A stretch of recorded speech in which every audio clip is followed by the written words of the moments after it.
and welcome back to What I Read in May. And I apologize that I'm a couple of days late with my reviews. I wasn't feeling that good, so I thought I'd just wait a day or two until I could upload my video. So, without further ado, here are the three books that I read in May. The first book I'm going to review is one that our Star of the North book club had chosen to read for May, and we just had our book club meeting on Tuesday evening, so I got lots of input from everybody else that had read the book. It's called A Student of Weather by Elizabeth Hay. This is a Canadian book, and it starts off with a very poor family that lives in the province of Saskatchewan. So if you don't know the Canadian provinces well, Saskatchewan is the one right next to Alberta, which is where I am. Alberta is rich with mountains, lakes, prairies, foothills, hoodoos, everything you could possibly imagine as far as terrain goes. Saskatchewan is known for its flat prairies, dry grasses all the way across. They said you could stand outside your house and watch your dog run away for 2 miles and you'd still see him running away. So when you drive through it, it's just this flat piece of terrain, although some people see beauty in that. So anyway, this is where this family grew up. When the book opens, their mother has already passed away. She choked on some wild meat, and so she choked to death at a very young age when I believe her oldest daughter was 12 or 14, and the youngest daughter was only 8 or 9 when her mom passed away. The youngest daughter also had a twin. His name was Norman. Her name was Joyce.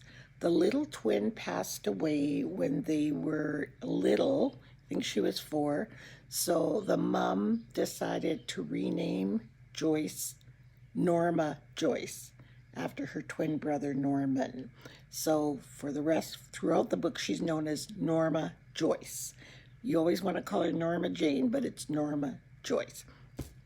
And the story it's got a mix of what it's actually about. So it's a lot about the prairies and the life in the prairies. It's also about sibling rivalry between the two sisters, even though one is quite a bit older than the other.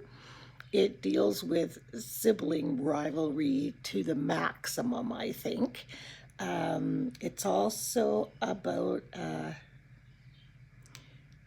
I don't want to say a coming out story or one of those where, it's about somebody growing into their teenagehood or womanhood, because some of the things, I don't want to ruin the story, but this stranger comes to their town. He studies grasses, and he comes to their town and he stays in their house because their house or their farm or their land is the only place for some reason it rains. And the rest of the province, it's like in a drought, but they're the only people that seem to be able to farm their land because they get rain. The dad he might as well be non-existent because these two girls pretty much raise themselves. So that excuses some of the things that they do in the story, because sometimes I was like, the heck? And then you have to remember she has no mother. And she had no motherly guidance. And this man that comes in to do the study on the grasses takes a real liking for both girls for different reasons. The older one, he thinks she's very beautiful, and she's like a lovely housekeeper and keeps everything so tidy and neat. And the younger one asks a bazillion questions, is always learning and always very inquisitive about everything. I would call Norma Joyce a very precocious young lady. So it was a pretty good story. It takes place in Saskatchewan, and then they moved to Ontario, and then so part of it's in Saskatchewan, part of it's in Ontario, and then her adult life she's in New York and then comes back to Saskatchewan. I would give it a 3.5. It wasn't one of my favorite books at all, although I didn't hate it, but there was just some things in there that I just thought, what was the point of putting them in the book? But I don't want to ruin it if somebody wants to read it. But there were just some things like sometimes I think authors put things in there for shock value that there's no need for it to be in the book. It didn't affect the story, had nothing to do with anything. I don't know. That's just how I feel. I just sort of sexual innuendos, but they had nothing to do with, if it has to do with the story, yes, I get it. It's a story. But when it's just sort of random, way out of left field, and it makes no kind of sense, and then there's no reference to it later, well, why did you put that in there? Like, so is it just for shock value? Is it just you want people to read? I don't know. But that's how I feel. So that's why I'm giving it a 3.5. It was okay. So it is called A Student of Weather. And if you're someone that's very interested in horticulture and grasses and pretty much the terrain of the prairies and of Ontario, because they're completely different, and you like that kind of stuff, you will love this book. I found it interesting for sure, but it just wasn't one of my, good books. So that's A Student of Weather by Elizabeth Hay, and it was an ebook. I read it on my Kobo. But I did find myself, getting ready to turn the page, and there's no page. So sometimes reading an ebook can be exactly the same as reading a hardcover book. We've talked about this before. But for me, sometimes some of the book covers and titles, if it's not something I think I'm going to want to have forever in my library, I'd rather pay less money and get it as a Kobo book. So my second book for me was called One Perfect Lie by Lisa Scottalone. Now, Lisa Scottalone wrote a book that I read last month in April, and I think it was called Eternal. The one about, I said it was such an epic novel. I loved it, loved it, loved it. The one that took place in Italy, where the Nazi invasion, if you go back to my last month's book choices, it was by Lisa Scottalone, and it was called Eternal. So I thought, let me try and read another book by her because I so enjoyed that one. And this one, One Perfect Lie, is a completely different book. Still great, but just so different.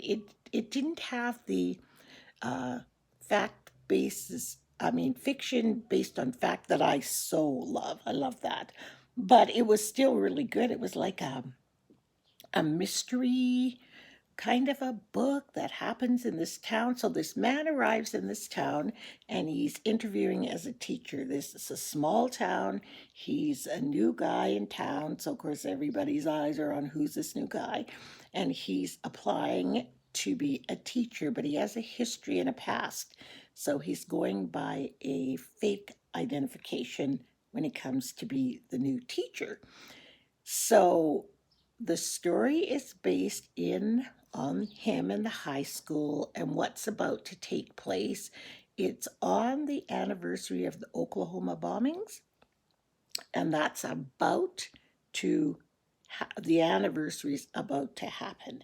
And so at first you're really leery of this guy, like, who the heck is this guy? But I don't want to spoil it because it'll ruin it if I say any more about him. But it's really good. It's a real page turner because you're like, well, what? But I thought, you're kidding. It's a very, very good read. Not as good for me as her other book, just because I love fiction based on fact and lots of details and about, learning. My big thing is learning something new when I close the book that I didn't know when I opened the book. This is pure fiction.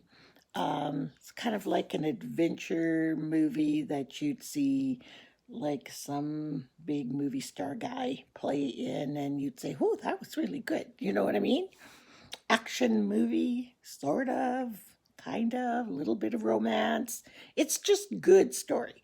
So for that one, I would give it a 4.5 because I gave her other one a 5 plus plus plus plus.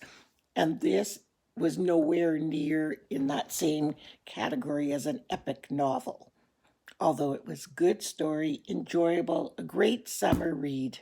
You would, if you're going away on vacation and you want to take an easy book to read, One Perfect Lie by Lisa Scottalone, perfect. Throw it in your beach bag, sit down, and just get enthralled in the story. Very, very good book.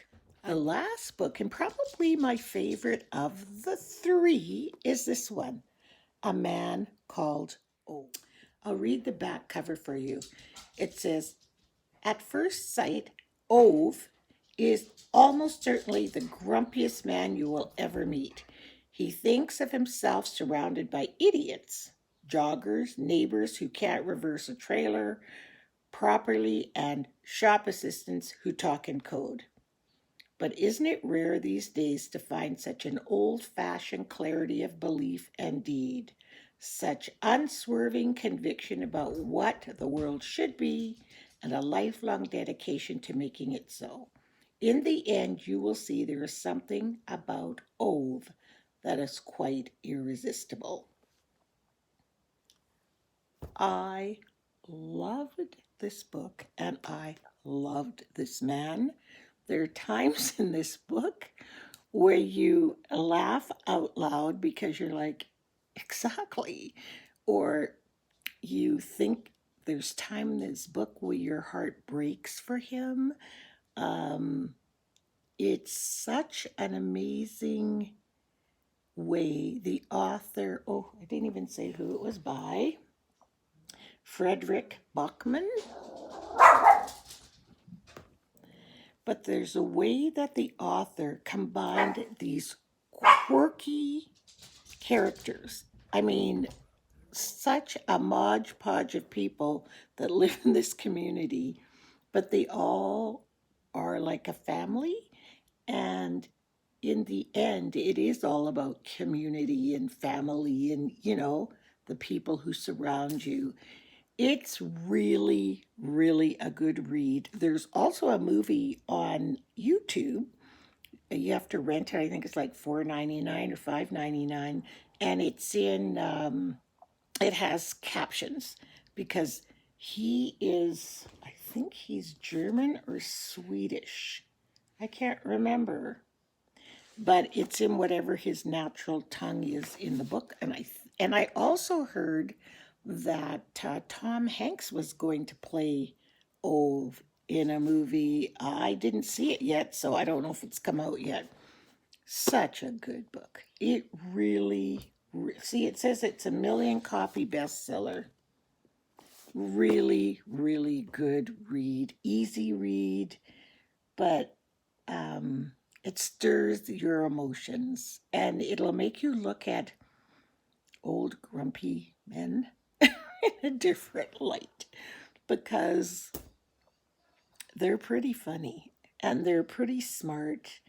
And you might think somebody's just an old crotchety old grump, but there's a lot of sense to his grumpiness.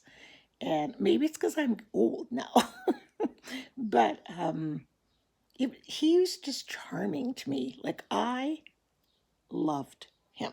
I really, really did. I think you guys will really enjoy this book. So this book's about 293 pages long, and there's a funny little thing in the back where they interview the author, And you can see when you read his interview why this is such a quirky book because he sounds like he's a quirky dude. So, loved it. 5 stars. Absolutely loved it. So, my 3 books for May were Student of Weather by Elizabeth Hay, One Perfect Lie by Lisa Scottalone, and A Man Called Ove by Frederick Bachman. So this month I had 3 different formats of reading my book.